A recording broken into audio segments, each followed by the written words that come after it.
And that could go for any artist. You know, Right. I guess there's intricacies with depending on who the artist is, but as long as you have kick, snare, vocal going, you could probably figure the rest out. Go on the time. rest and then tweak until Yeah. it's the way you wanted it. And hopefully you have a file and it shouldn't matter and you'll be okay. And if you Right. don't, kick, snare, vocal. Hey, audio nerds. This is Jake from AMS, and we are here with Logan Beaver. He is front of house for Motionless in White. We are at the second to last show of the tour, I believe, at Hammerstein Ballroom in New York City. So thanks for having us here in your domain. Yeah, absolutely. Thanks for coming. So before we get into all the gear and the band and stuff, let's talk a little bit about you.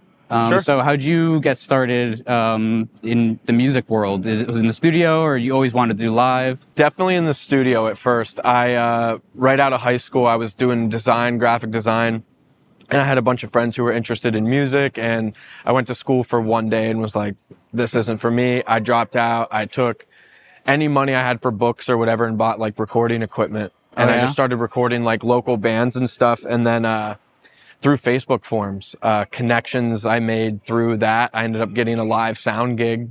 Really? A band that needed a guy, and I was bored. That's cool, and man. Went and did it, and I've just then never stopped. Were you playing an instrument, like a primary instrument when you were doing all that stuff? Yeah, so I was mostly on guitar. I could play guitar, I could program drums, I could sing a little, stuff like that. Just enough to compose, you know what I mean? But very cool. More so focused on production than playing, yeah. And so it was really just that one gig that got you into this kind of world. Yeah, for sure. And so how did you get hooked up with Motionless in White in that case? So me and the drummer go way back. We're childhood friends. He was a newer addition. He joined in, I think, 2013, 2014, right at the same time. We both graduated high school. And, I started going and doing my own thing and touring with other bands, and he was touring with Motionless. And then, you know, the job opened up at a time that it made sense, and I came over and I've just been here ever since. It's great. And that's, you said 8 years? Yeah. I've been mixing them since 2016. Yeah. Wow. That's incredible. So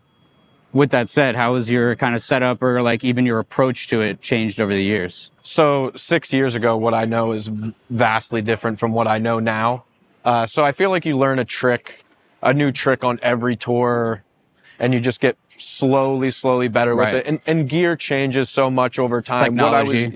What I was using then, because when I started, there was still, you know, analog consoles in venues with racks of analog gear. Still like is, this. but not venues like this. Right. But that was like a normal thing. So, so yeah, I just loved all of that side of it. And your choice of gear, does that change when you're thinking about studio versus live, or do you think like the best things in the studio are the best things for the stage? That's such a good question. Well, I really think it depends on the band, the artist, right? Totally. In this case, with Motionless in White, I'm using a lot of the same things they're using in the studio on purpose. Right. And makes sense. You know, a lot of it is one size fits all. I'm not using some secretive thing. It's all pretty commonplace stuff, especially for rock and metal. But you know, that gear is used in the studio. When I'm at home, I'm just going in the box. There's so many awesome plugins that I would mostly prefer to be in the box at home. It lets you change things. Are you using the Apollo at home as well? Yeah, when it calls for it. If I need 8 inputs at home, yeah. But, you know, live, what's different from recording, you have to commit to everything. It's all happening in real time. So I don't have time to tweak a plugin or blah, blah, blah. So I just want the best version of what I'm looking for, the real version of it. And yeah. Just set it and forget it. It pretty much lives there forever. It's all pretty set. So I mean, as long as we're talking about it and talking about the Apollo, which you told me you were using it before, it's not fully implemented yet, but yeah. So we're doing some trialing with just like real-time plugins, and the Apollo right now is probably the best option for running any plugin that isn't built into your console. And now I know you can only do the UAD stuff, but the UAD stuff is some of the best that's available. Yeah. And the AD conversions, and these are also fantastic. So if you're looking to do anything real time, I don't know what else you could really even lean on besides this. Yeah. Great. But I mean, in the analog domain, we have a lot of Manley, some Rupert Neve designs I see. Yeah. Love that stuff. So I was trying these out. These are 2 different summing mixers. And I've tried a bunch of different things. Tried some vocals through them, my synth tracks through them, guitar tracks through them. I love this Dangerous one. The Neve one was really cool, and the Silk was a neat feature, but there's just too much going on the front of it. And it's a summing mixer. You know what I mean? I'm doing my summing here anyway, so I love this and the saturation options on it and whatever. It's just so cool for the summing. And then then some real tubes on the Manly on the instrument bus. The tubes, the transformers. You need crazy amounts of like voltage for what's going on here. Yeah. That's the massive passive EQ, right? Yep. Manly massive passive. This is a box that I wanted to believe was like all hype.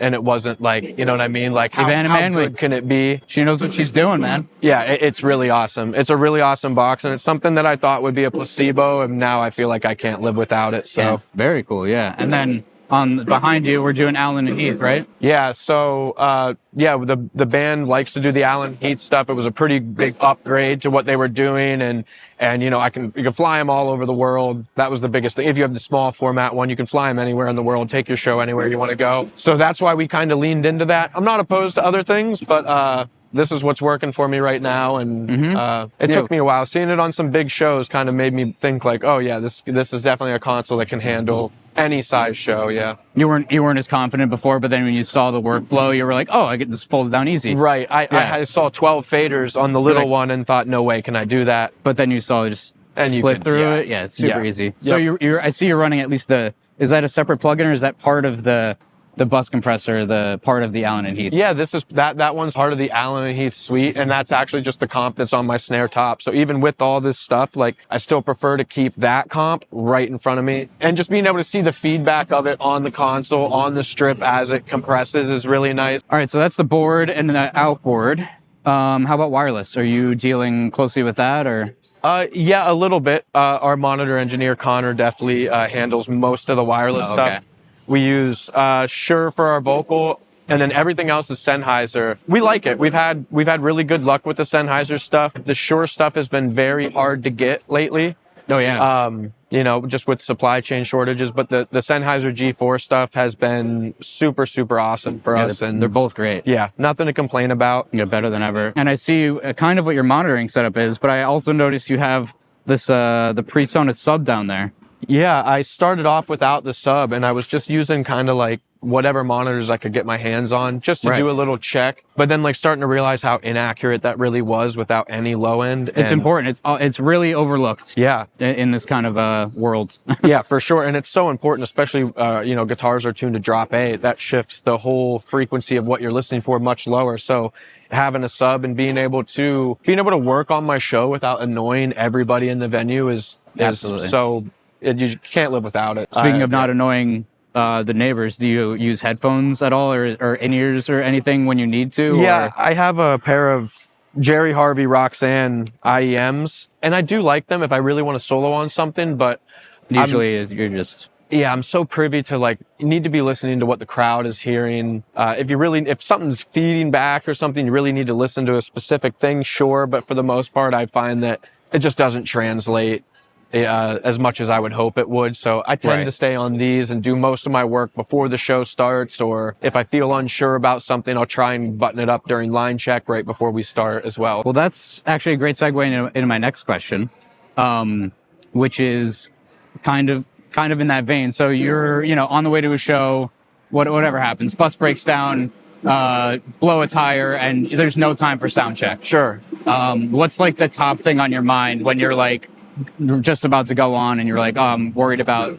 X? Right. Yeah. I guess if I have like no time at all, got to make sure my center vocal's working. Like, first thing first, center vocal, good to go. Like, that's a great point. I need to know that. Yeah, and then, great point. Kick, snare, and the rest is unimportant, right? I mean, you can figure it all out in a couple minutes, but like what everyone wants, they're here to see the singer, the star, and they want to dance. As long as you get, and that could go for any artist. You know, I guess there's intricacies with depending on who the artist is, but as long as you have kick, snare, vocal going, you could probably figure the rest out. Go on the rest and then tweak until it's the way you wanted it. And hopefully you have a file, and it shouldn't matter, and you'll be okay. And if you don't, kick, snare, vocal. What is the biggest challenge when you're getting to a different venue every night, in different room, you have to ring out, I'm assuming? Yeah. And are you using like recordings of the band as opposed to, you know, a live sound check? Yep, exactly that. I prefer to do the recording of the band because it's tougher to, you know, just listen to the guitars or just listen to the drums with the band actually playing on the stage. So,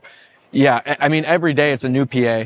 It's a new room. Some tours we've been fortunate to carry PA, but this tour has been something different each day. So, oh, wow, okay. So like get in, listen to it, talk to the systems engineer about like what I want out of it, you know, what it can and can't do, and then listen to a song, get it sounding the way that I think it should sound or as good as I can get it on that song, and then go over to listening to my band, just dialing small changes. I try not to change too much. Yeah. You know, the mix should be, at least this point, we're 5 weeks into the tour, it should be pretty set. Yeah. You shouldn't be making huge... Tiny little adjustments, Right, like ringing out right. crazy stuff, like in a, like a large venue like this. Understanding the reverb that's around you too. Like if you don't listen long enough, the room's very boomy, but you kind of have to understand like what that's doing to the PA, what that's doing to the sound you're hearing, and wrapping your head around that. That's probably the toughest part of doing bigger rooms each day. Right. And then what it's going to sound like when it's full of bodies. Of course. Of course. Yeah. Big difference. So what would be like the most principal piece of advice you would give to someone that's looking to kind of get into this industry, be where you are today, mixing their favorite band? Right. Go to shows. Go to shows at your local venues, at small local venues, at bigger local venues.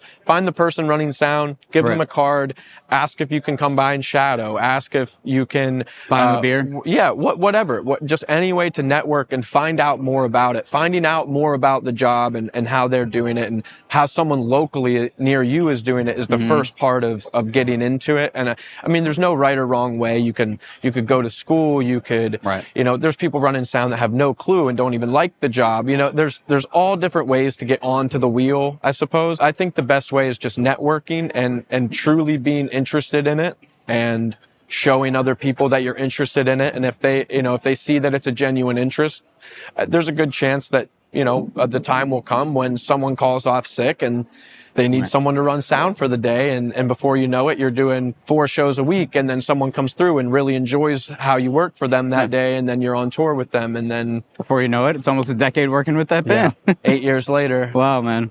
That's incredible. Thank you so much, Logan, for letting us come and talk to you and showing us your setup. If you want to check out any more front of house gear like this, you can visit AmericanMusical.com.